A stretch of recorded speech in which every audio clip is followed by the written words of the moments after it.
Assalamualaikum warahmatullahi wabarakatuh. Bismillahirrahmanirrahim.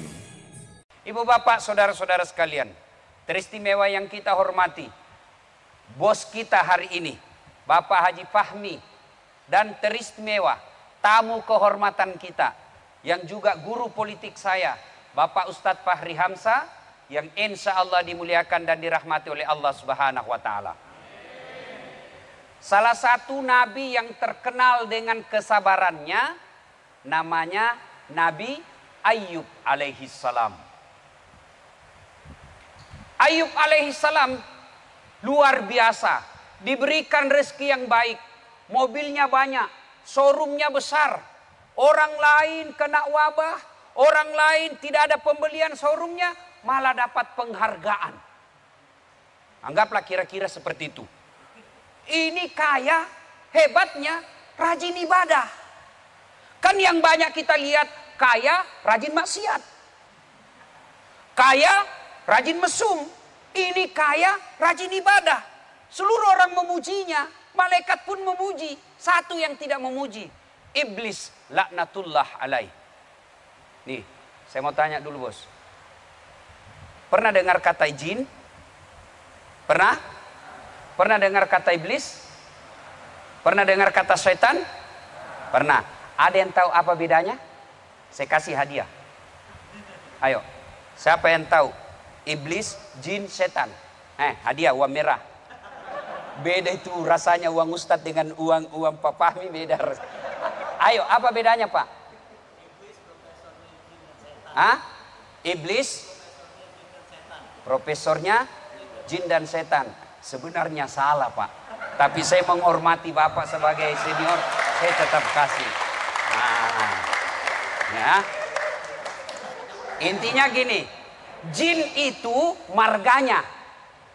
Makhluk Allah itu kan ada manusia, ada malaikat, ada jin. Diciptakanlah jin. Adam, jin, lalu Adam. Lahir Adam, Allah perintahkan, seluruh makhlukku, kau hormat ini kepada Adam, manusia, makhluk paling mulia. Malaikat sempat protes, tapi akhirnya setuju. Iblis tidak mau, jin tidak mau. Saya tidak mau. Adam diciptakan dari tanah, saya dari api, saya lebih mulia. Adam baru kemarin, saya senior. Masa senior hormat sama junior? Gengsi dong. Ketika jin menolak sujud kepada Adam, jadilah dia menjadi iblis. Ya, paham? Tapi belum merusak sampai di situ. Lalu dia berkata, saya akan sesatkan anak cucunya Adam sampai dia tergelincir. Gara-gara dia saya diusir masuk neraka, diusir dari sorga dan masuk neraka. Saya mau lakukan balas dendam. Bagaimana cara balas dendamnya? Dia berubahlah menjadi syaitan. Maka setan itu adalah sifatnya, perbuatannya. Selama ada manusia yang punya sifat seperti setan, maka itu disebut setan. Maka disebut minal jinnati wan nas, dari godaan manusia dan jin manusia. Ada jin kafir, ada jin baik. Jin baiknya ini, jin kafirnya ini menjadi iblis. Iblis yang menggoda manusia namanya setan. Jadi kalau Bapak dengar ceramah, belum jadi kalau masuk main WhatsApp, itu baru sebatas iblis. Tapi kalau Bapak ganggu orang, soalim loh, soalim. Bapak sudah menjadi setan. Karena mengganggu orang, bersekutu ya, mengajak ke. Sudah. Waktu itu seluruh makhluk memuji. Iblis berkata, saya tidak percaya itu Ayyub. Dia begitu taat beribadah karena dia kaya. Coba kalau dia miskin.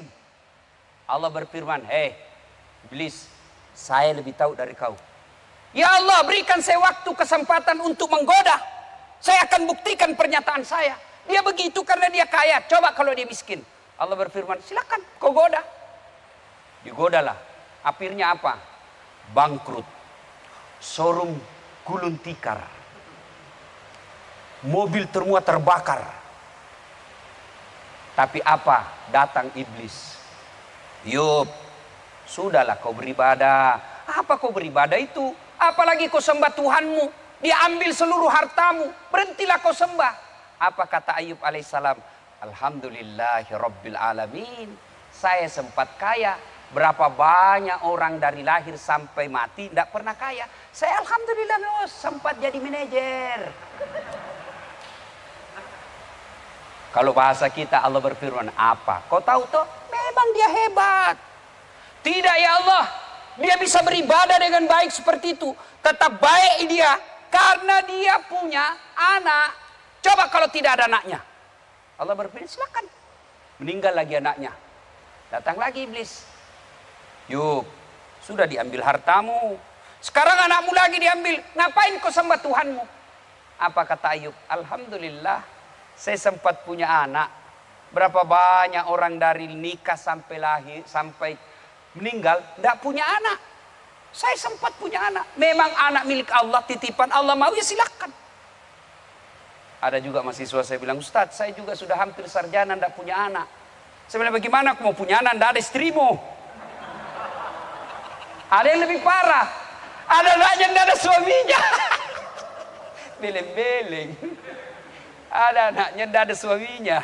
Ada kan yang begitu toh? Akhirnya Allah berfirman, aku sudah hartanya habis. Anaknya wafat. Masih beribadah. Lalu iblis lagi berkata, ya Allah dia begitu karena dia sehat. Coba kalau dia sakit. Sakit lagi Ayub. Sudah. Datang iblis, yuk, habis hartamu bos, anakmu nambil, sekarang kau sakit lagi. Sudahlah, ngapain kau sembah Tuhanmu? Apa kata Ayub alaihissalam? Innalillahi wa inna ilaihi rajiun. Segalanya datang dari Allah, segalanya kembali kepada Allah. Alhamdulillah, saya sempat sehat. Berapa banyak orang dari lahir sampai mati tidak pernah sakit, tidak pernah sehat. Ayub alaihissalam, berapa tahun sakit bos? 1 tahun? Tidak. 10 tahun? Tidak. 16 tahun. Anda baru 6 bulan pakai masker. Jangan lu men. Ayub 16 tahun. Datang istrinya berkata, Bang, kau berdoalah kepada Nabi, kepada Allah. Engkau kan Nabi, pasti Allah dengarkan doamu. Apa kata Ayub alaihissalam? Saya malu minta 16 tahun saya sakit. Lebih lama saya sehat daripada sakitku. Saya malu minta kepada Allah. Coba bayangkan Pak. Bapak baru influenza. Tidak bisa kerja Pak. Lagi influenza Pak. Aduh. Coba. Ayub alaihissalam lalu berkata, ya memang kesehatan milik Allah. Allah ingin mengambilnya, silakan. Memang anggota DPR milik Allah. Sekarang tidak lagi anggota DPR. Ya apa boleh buat Pak Faria? Milik Allah.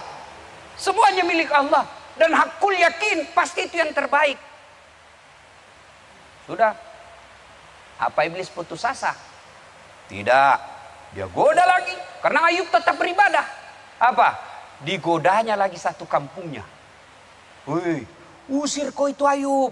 Kalau kau ada di tengah-tengah dia, kau akan ketularan. Kena kau penyakitnya. Usir. Datang lagi nih kepala desanya. Ayub, tolong. Kau tinggalkan kampung ini. Kami takut wabah, kami takut ketularan. Kata Ayub alaihissalam, bos, kalau bahasa kita, tolong tunjuk kau di sini siapa yang tidak pernah saya bantu. Anggaplah Haji Fahmi. Tolong, siapa yang tidak pernah saya bantu di sini? Tolong tunjuk. Semua diam. Lalu ketika saya sakit seperti ini, kau usir saya. Sahabat apa kau? Sahabat macam apa kau? Ketika saya hebat, survive, kau senang sama saya. Begitu saya bangkrut, kau tinggalkan dan kau usir saya. Apa kata kepala desanya? Betul Ayub, kami semua pernah kau bantu. Tapi kami takut ketularan penyakit. Akhirnya apa? Ayub alaihissalam diusir. Begitu diusir, datang lagi iblis. Hartamu sudah habis. Anakmu sudah wafat. Kau sudah sakit. Sekarang kau ditinggal para sahabatmu. Ngapain kau sembah Allah? Apa kata Ayub alaihissalam? Alhamdulillah. Saya sempat punya teman. Berapa banyak orang dari lahir sampai meninggal tidak punya teman. Masya Allah. Apa iblis putus asa? Tidak. Digodanya lagi. Yub. Sudahlah. Apa godaannya? Istri masuk. Datang istrinya. Bang, Saya sudah bilang kau berdoa, kau tidak mau. Capek sudah saya urus kau bang. Jadi kenapa dek? Mohon maaf bang. Terpaksa aku tinggalkan kau. Lemuk na tu nyawamu kalau bahasa Bugis. Teganian kau. Sehat saya, kau baik-baik sama saya. Giliran saya sakit begini kau tinggalkan saya. Ada kan perempuan seperti itu? Ada uang aban disayang, nggak ada uang, celakalah kau. Makanya jangan kau cari perempuan yang matre. Ya, akhirnya istrinya tinggal. Kata Ayub, oke kau tinggalkan saya, tapi ingat, ketika saya sembuh, saya akan cambuk kau 100 kali. Pergi istrinya. Ayub alaihissalam di tengah padang pasir sendiri, sakit, tidak ada teman, tidak ada bantuan. Tapi apakah Ayub putus asa? Ayub tetap berzikir mengingat kebesaran Allah. Ayub tidak minta pertolongan Allah. Ayub hanya mengendang, memuji-muji kebesaran Allah. Lalu turun perintah Allah melalui Jibril. Jibril, kau turun perintahkan Ayub, hentakkan kakinya di pasir. Seperti kejadiannya Ismail. Hentakkan kakinya di pasir. Dengan izin Allah, pasir yang dihentakkan keluar air. Lalu Jibril perintahkan Ayub, buka bajumu, kau sumbat air itu, lalu baju yang basah itu kau usapkan ke seluruh tubuhmu. Alhamdulillah dia usapkan, dengan izin Allah sembuh. Pada saat sembuh mulai berbisnis, mulai berniaga, sukses lagi, jaya lagi. Ketika jaya datang istrinya. Bang, maafkan saya bang, saya hilap. Kalau saya kebilang sudah mengikuti tindang, sudah saya sudah ada ganti 4. Tuh. Tapi apa kata Ayub? Ya, saya maafkan kau. Tapi ada dulu saya kasih tahu kau toh. Kalau kau kembali saya cambuk kau 100 kali. Ya, saya harus laksanakan nasar itu. Akhirnya Ayub alaihissalam mencambuk istrinya 100 kali. Beliau ambil lidi, tahu lidi? Lalu dia kumpul menjadi 100 batang, diikat 1 batang, dia pukul istrinya. Kemana pukulnya? Mukanya? Tidak. Ke lehernya? Tidak. Ke perutnya? Tidak. Ayub alaihissalam berkata, adindaku sayang, hukum harus ditegakkan. Angkat telapak kakimu. Dia angkatlah telapak kakinya, lalu dia pukul 1 kali. Saya pukul kamu bukan karena saya marah, tapi saya berikan kau pelajaran bahwa kalau kau salah ada sanksinya, ada hukumannya. Jangan mentang-mentang sudah dengar begini pulang dia pukul istrinya. Ceramahnya Ustaz tadi kalau salah kau dipukul. Wow. Kau pukul mukanya berurusan kau dengan Polda Metro Jaya. Nah, ibu bapak saudara-saudara sekalian, kumpul kembali sukses. Apa hikmah dari kisah yang dijelaskan Quran ini? Jadi ini bukan kisah sinetron. Ini fakta. Ada dalam Quran kejadiannya. Apa hikmahnya? 1. Tidak ada manusia yang tidak ada masalahnya. Itu dulu. Pak Fahmi, Bapak pikir tidak ada masalah? Oh, banyak masalahnya Pak. Mikirkan bagaimana Bapak terhindar dari COVID. Bagaimana mobil ini bisa terjual. Itu masalah Pak. Ustadz, kau pikir Ustadz tidak ada masalahnya? Oh, besar masalah Pak. Banyak janda yang curhat pura-pura ngadu dulu. Mau dilayani, mengamuk mamanya cek di rumah. Ayo, semua orang punya masalah. Pak Fahri, oh masalah besar, punya partai baru yang harus dibesarkan. Tidak ada orang tidak ada masalah. Jangankan sedulur-sedulur, jangankan sampean semua. Nabi dan Rasul pun ada masalahnya. Kurang apa Rasulullah? Namanya selalu digandengkan dengan namanya Allah. Coba lihat masjid. Ada Allah, pasti ada Muhammad. Tapi apa beliau tidak ada masalah? Masalah demi masalah. Belum lahir sudah yatim. Baru 2 hari keluar dari perut, diambil ibu susunya. 4 tahun sama ibu susunya. Kembali ke ibunya. Baru 2 tahun sama ibunya. Wafat lagi ibunya. Usia 6 tahun bos. Sudah yatim piatu. Diangkat jadi nabi. Apa selesai masalahnya? Diperangi.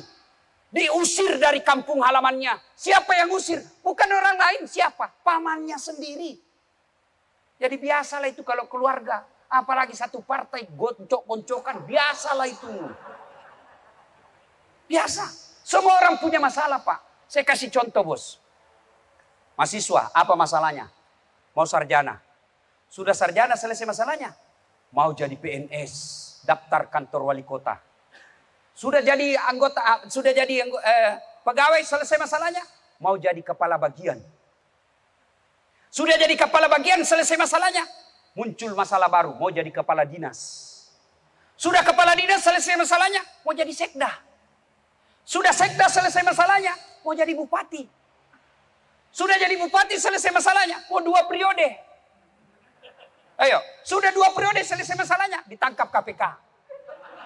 Pak, tidak ada orang tidak ada masalahnya. Semua kita punya masalah, Pak. Semua. Berarti bukan masalah-masalah kita. Masalah kita sesungguhnya bagaimana cara mengatasi masalah. Itu yang jadi masalah. Masalahnya sama, tapi yang beda di sisi Allah, cara mengatasi masalah. Mengatasi masalah tanpa masalah. Tahu juga kau pegadaian, ya? Ini setor ke pegadaian ini, Pak. Semua orang punya masalah. Nabi Ayub ada masalah. Tapi ketika Nabi Ayub ada masalah, beliau selalu ucapkan, Inna lillahi wa inna ilaihi raji'un. Itulah orang sabar. Oh, tiba-tiba hilang semua yang kita miliki. Inna lillahi wa inna ilaihi raji'un. Tadinya kita enak tanpa masker. Inna lillahi wa inna ilaihi raji'un. Masker ini luar biasa nikmatnya buat kita. Saya rasakan betapa nikmatnya ini pakai masker. Yang paling real apa? Saya bisa terhindar dari tatapan kamera yang memperlihatkan hidungku pesek. Itu. Orang curiga. Orang kan masih raba-raba ini Ustadz mancung hidungnya atau tidak. Tapi karena bungkus, Pak, orang tidak bisa. Terutama lagi yang gigi, yang mancung giginya. Aman, Pak. Ada masalah, sabar saudaraku. Mbak Yanti tadi berkata, tapi kan susah itu sabar Ustadz. Kenapa susah sabar Ustadz? Karena memang hadiahnya besar. Apa hadiahnya? Innallaha ma'as sabirin. Allah bersama orang-orang yang sabar. Bos, siapa presiden Indonesia sekarang? Siapa? Mas Jokowi. Jokowi. Kemarin saya ceramah di depan beliau. Nah, Bapak ketemu Jokowi, pasti selfie toh? Pak Presiden, selfie dong. Wow, disimpan di rumah sampai gempa pun dikasih naik kembali foto, Pak. Padahal itu presiden ada masa berlakunya, hilang jabatannya 10 tahun. Ada yang juga bilang mau dicoba 3 periode Ustadz. Tidak usah kau bingung. Sudah ada orang yang digaji untuk ngurus negara. Sudah, tidak usah kau yang ikut campur. Lebih kau campur bagaimana ini mercy laku di sini. Negara sudah ada yang ngurus. Bias Pak Fahri yang ngurus itu negara. Lebih kau urus bagaimana ini mercy laku. Bagaimana anakmu jadi anak yang soleh dan soleha. Ini bapak-bapak, tidak usah ngurusin itu. Vaksin ada, vaksin ada apa. Ini negara kita ini saya bingung. Ada vaksin, minta ada vaksin.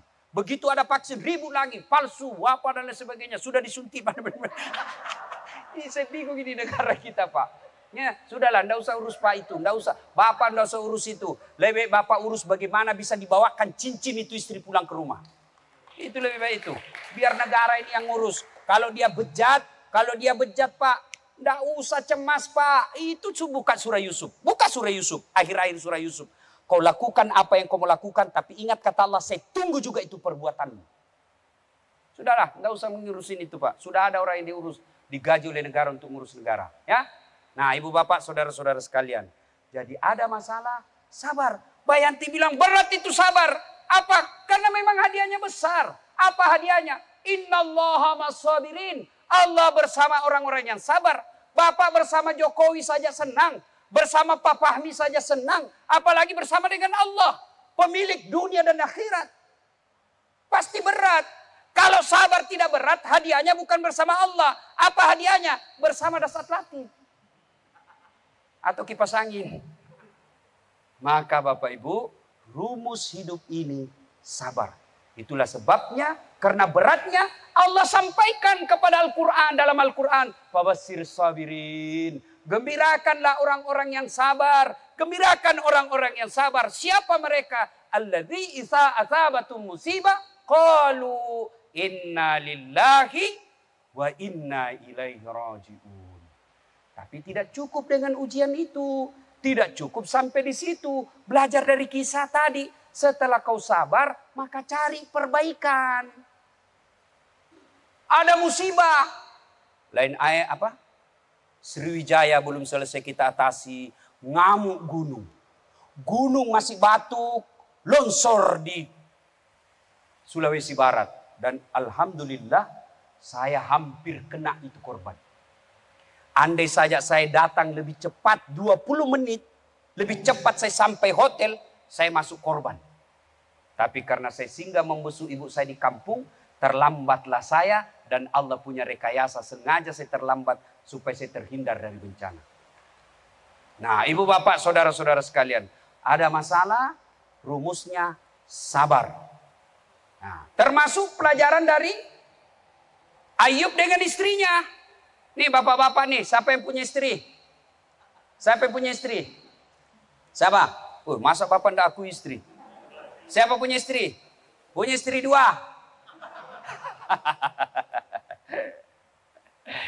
Pak, istri mengelola istri itu, kalau bapak pakai rumus sabar, aman. Dia ngomel Ustadz, sabar. Apa faedahnya sabar? Ngomelnya dia jadi amal buat kita. Jadi kalau bapak-bapak tidak bisa memperbanyak amal seperti Pak Fahmi bangun masjid, ya, bangun musola, tidak bisa memperbanyak amal dengan sedekah, perbanyak amal dengan sabar. Di Cibiri kita di kantor Ustadz, saya difitnah Ustadz, sabar fitnahnya dia memperbanyak amal buat yang difitnah.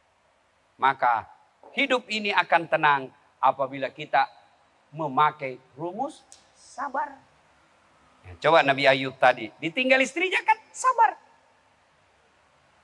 Jadi bapak-bapak juga kalau ditinggal istri sabar. Ya, sabar itu ada 2. Sabarnya bagaimana cara sabarnya Ustadz? Yang pertama sabar bilizan dengan mengucapkan inna lillahi wa inna ilaihi raji'un. Yang kedua, sabar dalam ketaatan beribadah. Kok hidupku saya ini banyak masalah ya Ustadz? Nah, 1 sabar. Yang kedua, evaluasi. Apa evaluasinya? Gimana ketaatan kita kepada Allah? Kok masalah saya tidak pernah lepas-lepas Ustadz? Tidak pernah lepas dari masalah dalam rumah tangga saya. Biasanya yang pertama harus Bapak koreksi sholat. Saya sholat Ustadz, tapi kok masalah dalam masalah tidak pernah lepas. Betul Bapak sholat tapi tidak ikhlas. Hayya 'alas sholat, asar lagi. Barusan kita sholat duhur. Kok tidak ikhlas bos? Saya sholat Ustadz. Betul sholat, tapi tidak seperti apa yang diajarkan Nabi dan ulama. Bapak sholat tapi main-main. Allahu Akbar. Balik yuk. Iyyaka na'budu wa iyyaka ihdinas sirat. Salat itu sampai Pak. Allahu Akbar. Ada saya lihat di masjid seperti itu. Atau salat dia baca pengumuman.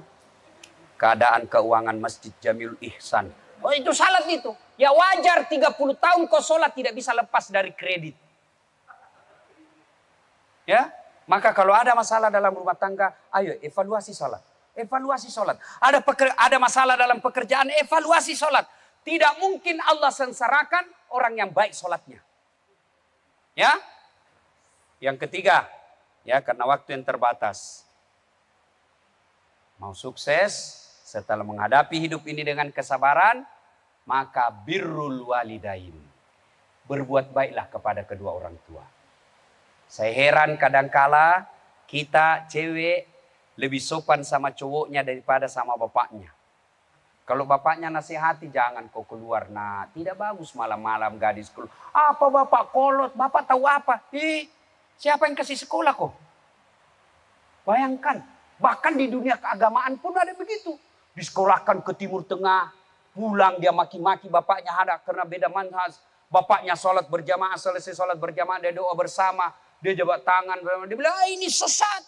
Bapak dapat dari mana itu ilmu sesat? Saya dari belajar dari mana kau bos? Bapakmu kau bilang sesat, jualkan kau sawah itu pergi sekolah. Nah, ada kan yang begitu.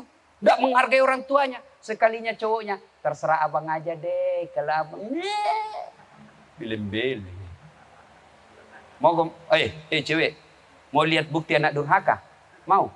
Coba ku periksa HP-mu. Siapa foto wallpapermu? Cewek, artis Korea? Dia kenal kok. Lee Min Ho. Wah, kan saya dosen di Unhas, ujian kan? Saya bilang, adik-adik, enggak boleh pegang handphone. Handphone simpan sudut kanan meja. Saya sambil saya jalan, wih, ada handphone wallpapernya cowok cakep putih. Saya bilang hati, enggak serasi benar ini, cowoknya cakep betul, ceweknya hancur. Saya bilang, dek, cakepnya cewek cowokmu. Dia bilang, bukan cowok itu, Ustaz. Oh, siapa ini? Lee Min Ho. Oh, siapa Lee Min Ho? Ustaz enggak gaul. Siapa ini? Artis Korea. Oh, artis. Dia kenal kau ini, dek. Pernah kau dikirimi pulsa? Enggak, Ustaz. Untuk apa kau pasang di situ? Yang ketawa, saya serius ini. Ini korban ini cewek ini. Ganti tuh. Pasang patahnya bapakmu. Bapakmu yang antar kau pergi kuliah. Bapakmu yang sekolahkan kamu. Ganti. Fotonya bapakmu situ. Aus. Tunggu dulu, Ustaz. Dia carilah fotonya bapaknya. Terhapus, Ustaz. Kalau begini modelmu hidup, percaya. Kau setengah mati kerja, kau tidak akan dapat berkahnya hidup. Duit banyak, tapi kau tidak akan dapat nikmati duitmu. Karena agama mengajarkan ridha Allah fi ridal walidain. Suktillah fi suktil walidain. Saya terlalu banyak keajaiban hidup dalam hidup saya karena memuliakan orang tua. Biasanya kita karena terlalu tinggi sekolah, jabatan tinggi, duit banyak, tidak kita ajak ngomong ibu kita ketika mau ambil keputusan. Saya, Pak, meskipun saya doktor 2, saya mau ngambil keputusan, saya mau beli, saya tanya ibu saya, usia 84 tahun, tidak ada sekolahnya. Mak, bagaimana menurut ini? Bahasa Bugis tentunya. Ya, apa kata ibu saya? Apa kau tanya saya, nak? Kau lebih pintar dari saya. Tapi apa yang ada dalam hati mak saya? Oh, dasar. Meskipun dia sudah terkenal, tinggi sekolahnya, tapi ternyata masih membutuhkan saran saya. Dia akan bahagia. Tapi kalau kita beli tanpa ada minta saran, tiba-tiba dia akan merasa, sudah hebat dia. Ada sesuatu, tidak lagi nanya-tanya saya. Kita akan berkata, enggak, niat saya tidak begitu, Ustaz. Niat dan cara harus sama-sama baik. Termasuk ketika kalian ini, yang jomblo-jomblo fisabilillah. Ketika kau mau mencari jodoh, tanya ibu bapakmu. Bukan ilmunya yang kita butuhkan. Bukan pengetahuan yang kita harapkan, tapi ridanya. Karena ridanya orang tuamu ada ridanya Allah. Jangan coba-coba kau menikah tanpa rida orang tuamu. Ketika kau menikah tanpa rida orang tuamu, maka siap-siaplah akan menderita dalam rumah tanggamu sampai akhirat. Nah, ibu bapak, saudara-saudara sekalian, karena asar sudah masuk, insya Allah lain waktu dan kesempatan kita akan lanjutkan. Terima kasih, semoga perusahaan ini semakin sukses. Terhindar dari segala bahaya, fitnah dunia dan fitnah. Terima kasih untuk para sahabat semua yang telah mendukung channel kami. Semoga Allah selalu memberikan kesehatan, kelancaran rezeki untuk para sahabat semua. Amin.